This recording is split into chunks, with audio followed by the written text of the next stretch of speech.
हरे कृष्णा, राधे राधे। आज मैं रविवार व्रत की कथा सुनाने जा रही हूँ। रविवार व्रत की कथा कुछ इस प्रकार से है। पूर्व काल में एक बूढ़ी स्त्री थी जिसने यह नियम बना लिया था कि वह प्रत्येक रविवार को प्रातःकाल स्नान से निवृत्त होकर के अपने घर को गाय के गोबर से लिप दिया करती थी और सारा दिन सूर्य भगवान के ध्यान में लगी रहती थी। वह दोपहर के पश्चात भोजन बनाती थी, या तो फलाहार बनाती थी, नहीं तो मीठा भोजन तैयार करके भगवान को भोग लगाया करती थी। सूर्य अस्त से पूर्व ही भोजन वह ग्रहण कर लिया करती थी। इससे उसका घर सब प्रकार के धन्य धान्य से परिपूर्ण हो गया और कोई भी विघ्न और कष्ट नहीं आता था। सभी प्रकार से घर में प्रसन्नता रहती थी।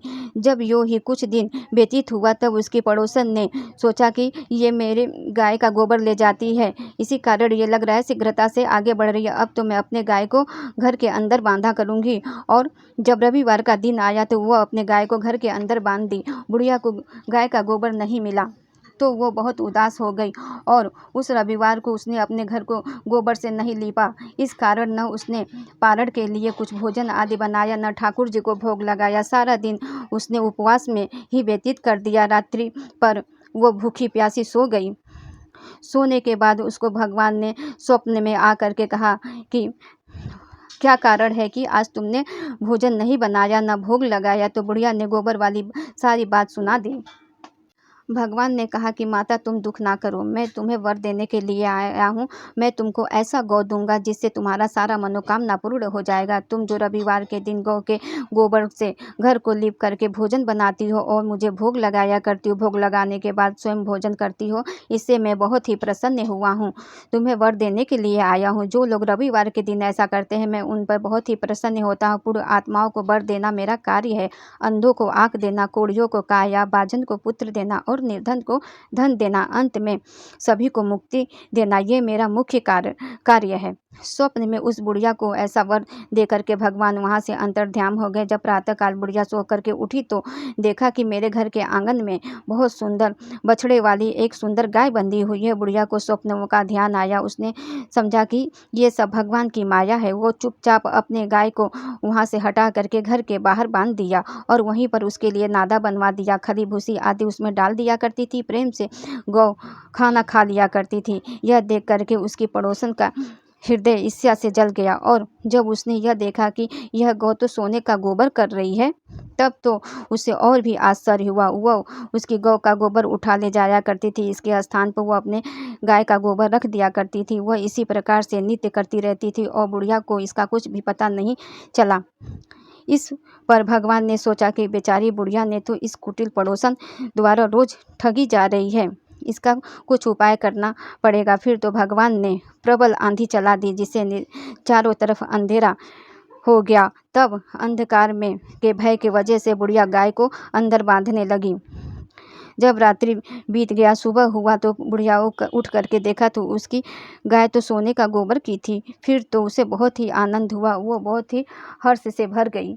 अब वह प्रतिदिन गाय को अंदर बांधने लगी। जब उसकी पड़ोसन का दांव नहीं चला तो इस द्वेष से जल करके उसने वहाँ के राजा के सभा में जा करके ये कह दिया कि महाराज, मेरी पड़ोसन एक बुढ़िया है जिसके पास एक ऐसी गाय है जो उसके पास रहने योग्य नहीं है तथा आप जैसे राजा महाराजा के ही पास रहने योग्य है, क्योंकि वह नित्य सोने का गोबर देती है। अब उस गाय को मंगवा लीजिए, सोना प्राप्त कीजिए और उससे प्रजा के हित का कार्य कीजिए। वह सोना बुढ़िया के किसी काम का नहीं है। राजा ने अपने सिपाहियों को भेज करके गाय को मंगवा लिया। जब वो गाय महल में आई तो उसकी सुंदरता को देख करके राजा बहुत प्रसन्न हुए और उसे महल के अंदर बंधवा दिया, रक्षक नियुक्त कर दिए। ये आज्ञा दे दिए कि मेरी आज्ञा के बिना कोई इसका गोबर नहीं उठाएगा।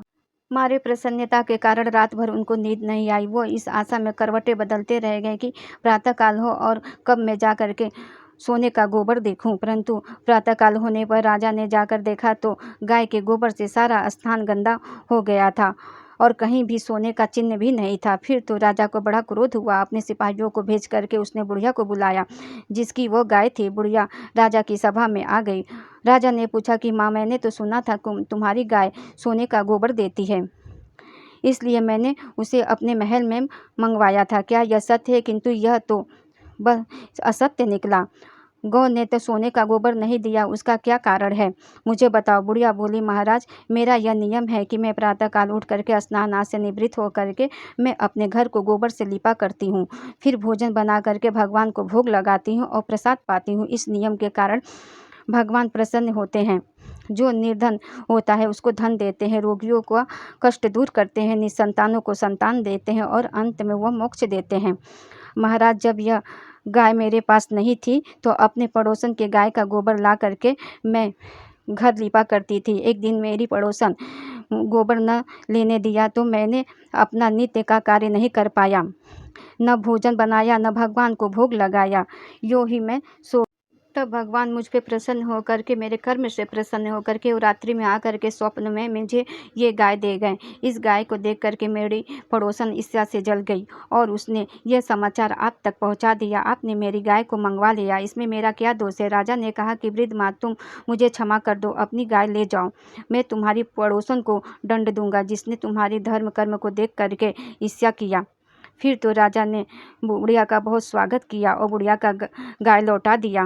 बुढ़िया गाय लेकर के अपने घर आ गई। राजा ने उस पड़ोसन को भी उचित दंड दिया और सारे नगर में घोषणा करा दिया कि सब लोग रविवार को व्रत करेंगे और राजा स्वयं भी इस नियम का पालन करने लगे। इस प्रकार से रविवार व्रत की ये कथा है। आप लोगों को मेरा ये व्रत का कथा कैसा लगा? अगर अच्छा लगा हो तो हमारे वीडियो को लाइक करें, सब्सक्राइब करें, शेयर करें। हरे कृष्णा, राधे राधे।